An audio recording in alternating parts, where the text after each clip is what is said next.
Hi, my name is Jules, and I've done my emerging tech presentation on the exciting new field of emotion AI.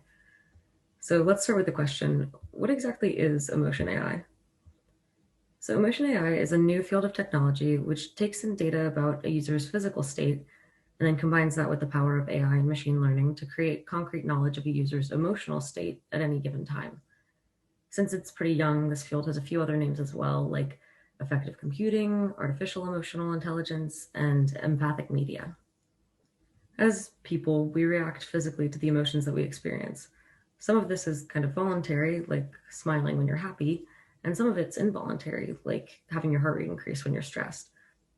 But being able to sense a person's emotional state opens up new ways for software and technology to understand us, and some new power for them to manipulate or potentially help people. So, how exactly does this all work? Basically, it all depends on the kind of information that's gathered. The biometrics gathered can be grouped into three basic types, that being visual, as in how you look, your facial expression, that kind of thing, auditory, which is how you sound, the rate at which you're speaking, intonation, and then physiological, which are those things that are a little more involuntary, like your heart rate and perspiration.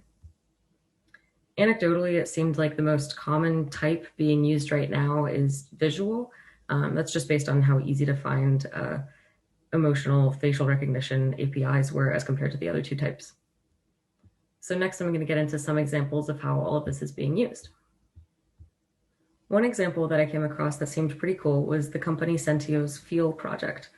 They've made this wearable wristband that has 4 different kinds of sensors in it, which track perspiration, heart rate, your body temperature, and your movement, which are some of those physiological biometrics that we just talked about.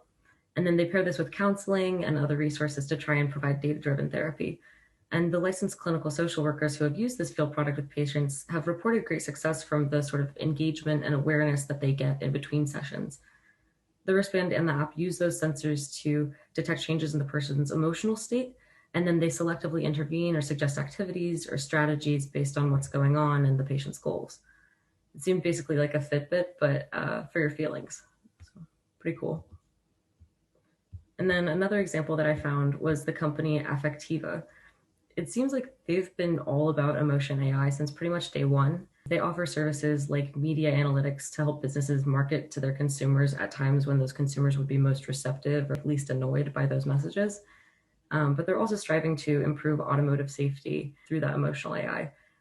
For example, with rideshare apps, sometimes an emotionally uncomfortable passenger could be an indication of a safety issue, but they're also expanding into what they called human perception AI, which is pretty interesting. It's basically like emotion AI plus, where it can perceive not only regular emotions, but also more complex human states like drowsiness or distraction. So this is a video where they show some of the ways that they use those visual biometrics to determine someone's state through body position, gaze, the presence of smartphones, things like that. So here we see them tracking a face even with a mask on to see gaze. And then later they'll show body positioning. And when this guy reaches for his smartphone, they can detect that as well. Later in the video, they have things with multiple passengers and all of their positions are able to be noted. And then later they also show some of that emotional detection based off of facial expression. Pretty cool. Of course, the nature of emotional AI necessarily brings up significant privacy concerns. Since this technology is dependent upon people's physical expressions and biometrics, which are sometimes involuntary, this isn't just a question of personal data and identification like other privacy concerns with software, but it has to do more with dignity and self-determination of one's own body. So pretty heavy. Additionally, a barrier to adoption could be the creepy factor. If computers become better at reading people than other people are, then these insights could seem pretty invasive.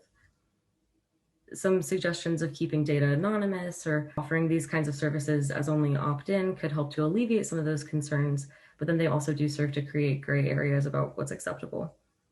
One study reported that the collection of soft biometrics, where all of the information gathered couldn't be tied back to an individual person, with that kind of thing, younger people were more accepting of it, whereas people over age 55 were a little bit more avoidant to that. Generally, there's not really a clear consensus as to what's acceptable now, and in these uncharted waters, we're all just going to have to figure out how it's going to go from here and where the lines get drawn. And that being said, this field is still definitely going to grow, and there are some exciting reasons for it to do so.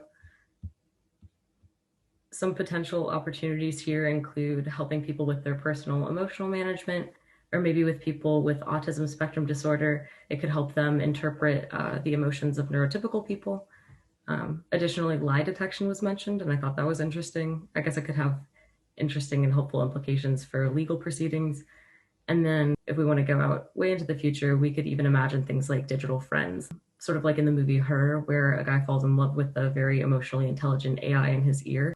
I'm not sure that we'd really want to form that close of a bond with an AI, but who knows? And there are some potential applications for alleviating loneliness or stimulating social interaction for elderly people and things like that.